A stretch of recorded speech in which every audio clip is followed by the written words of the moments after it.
as the downtrend begins to show more signs of a potentially larger reversal beyond just a minor bullish retracement. Attention focuses on this area in particular, since it's a possible reverse head and shoulders pattern that has clear swing points around the shoulder level and neckline area. So if there is a breakout higher, extension levels will be quite useful. The very first upswing of this emerging uptrend is a natural first choice for a Fibonacci time zone, as it already gets validation with swing points around the second half of the potential reverse head and shoulders pattern. Further confirmation and validation of some of these intersections can also be done with a tool like the Fibonacci spiral. An obvious first choice is to place the spiral on the initial reversal candle, and now we come to this area of interest, which actually marks the successful conclusion of the reverse head and shoulders pattern, meaning this intersection of the spiral and extension level can become relevant in the near future,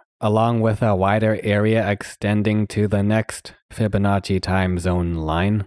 First contact, and there's strong bullish volatility since an inclined 3 methods rising candle pattern has also formed, but of course such a steep rise past the obvious resistance area isn't sustainable. So the second area of interest at the number 5 line of the Fibonacci time zone becomes a tenuous but eventually successful support area in what turns out to be a bearish retracement within the established uptrend that ends not long after. On the way down, the horizontal and vertical Fibonacci lines begin to spread out too far apart to be useful. For the horizontal lines, there's the option to simply add these less commonly used levels to fill in those missing details in those larger gaps as the extension levels spread out. In terms of the Fibonacci time zone, there are several options, the first of which will be to simply move it to the next swing point, which will be that minor bearish retracement from the neckline area of the reverse head and shoulders pattern.